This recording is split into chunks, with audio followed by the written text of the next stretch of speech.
Once the war started, that massive wealth which the Jews had accumulated is now going to be used strategically for the purpose of influencing the direction of the war to get the prize that the Jews want. What is that prize? To destroy the Ottoman Islamic Empire, dismantle it, and to cut off the head of Islam, namely destroy the Khilafah. That's the prize they're after. The next prize is to liberate the Holy Land and to get the Holy Land for themselves. This is the prize they're after. Between 1914 and 1916, German submarines now make a surprise appearance into warfare. As when Israel launches her big war, we're going to see weapons that the world has never seen before being introduced into warfare. When the German submarine entered into the war, it tipped the scales on the side of Germany, and by 1916 Britain was on the verge of defeat. German submarines had surrounded and marooned the island of Britain. The French government had fallen, and Germany had occupied France, and Britain was on her knees. This is the moment that the Jews were waiting for.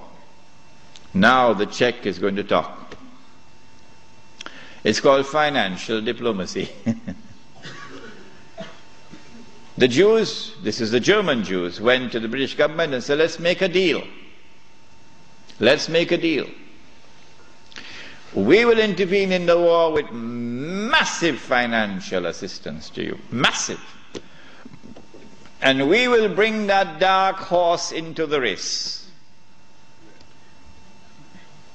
But that dark horse didn't want to come into the race. American public opinion was overwhelmingly against involvement in the war. And the most famous American of all was not the president. He was a man who had established the assembly line for producing motor cars. And what was supposed to have been a luxury item for only the rich, or you could see how the rich people were grinding their teeth in anger when this man caused the motor car to become accessible to ordinary Americans. For $700 you can get a motor car. $1,000 you can get a Model T. What is his name? Henry Ford. And this man did something else to his workers. He didn't bother about what was the market wage. No.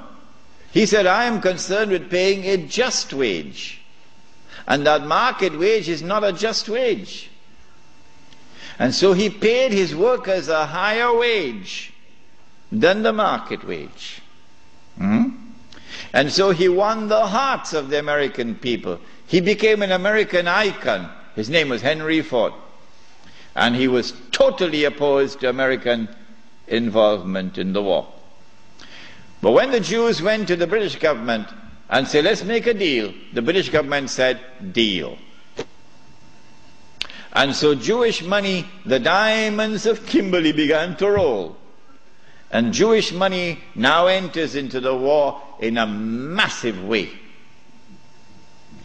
And Jewish influence over the media in the United States is now made to work, and American public opinion is being brainwashed and slowly transformed, until suddenly, to the consternation of Henry Ford and so many Americans, Franklin Roosevelt declares war, and the United States enters into the war. Britain, with this newfound wealth, and with the assistance of the United States, now has a new lease of life, and the war now takes on a direction that the Jews wanted from the first place. It is in 1916 that Jassasa went to work with British spies in Arabia.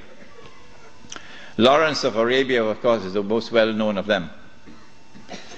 These British spies were sent into Arabia, posing as Muslims. And they went to two actors in Arabia, two. One was Sharif al-Hussein, who was appointed by the Khalifa in Istanbul as the Sharif of the Hijaz, Makkah and Medina, in control.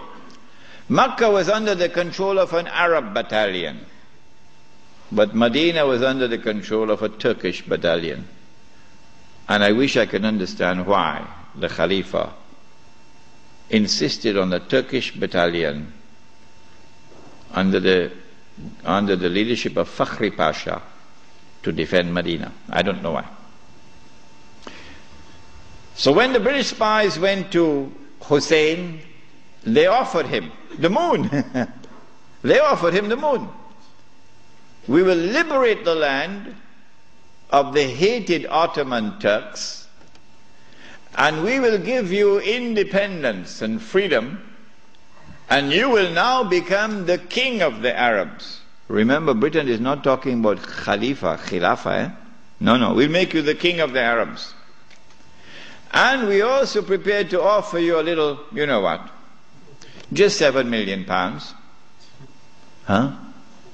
£7 million at that time is what Bill Gates has now.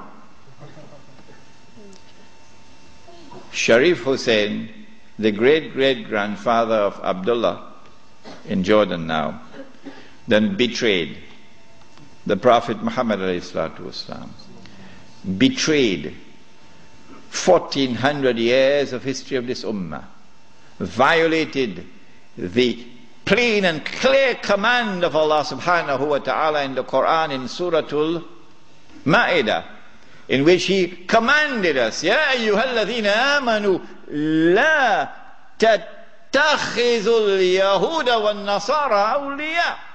Do not take the Jews and do not take the Christians as your awliya. Do not establish an alliance with them in which you become dependent upon them and subservient to them. Do not do that, says Allah. بَعْدُهُمْ أَوْلِيَاءُ بَعْضٍ. They are protecting friends of each other. وَمَنْ يَتَوَلَّهُمْ مِنْكُمْ فَإِنَّهُ مِنْهُمْ. Whosoever from amongst you turn to them for that kind of an alliance, you no longer belong to this ummah, you've now joined them.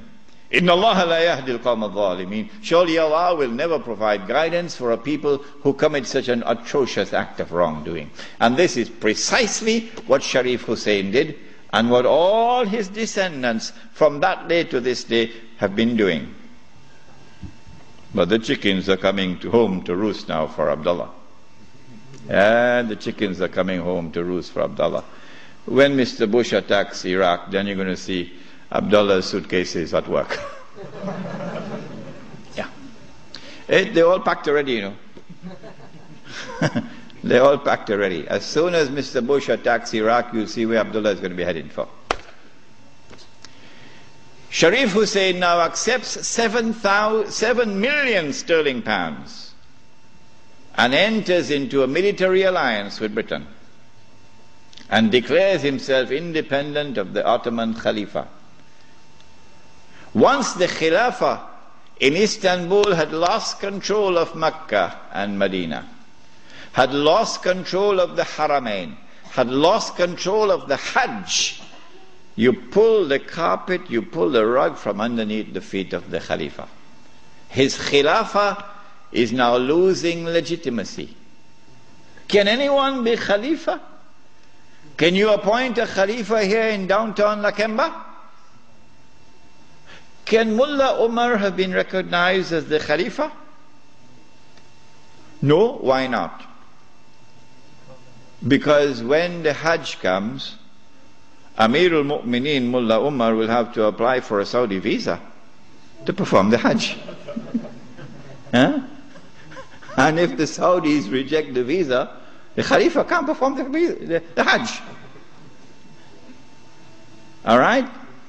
And so the British calculated, if we can wrest control of the Haramain and the Hajj away from the Khalifa in Istanbul, then the legitimacy of his Khilafah will begin to crumble. And so this was 1916. The British spies then went to the second actor in the Arabian Peninsula. I mean, Britain has a PhD in deception. If you want to destroy the Khilafah, okay, you have to make sure that it cannot be restored.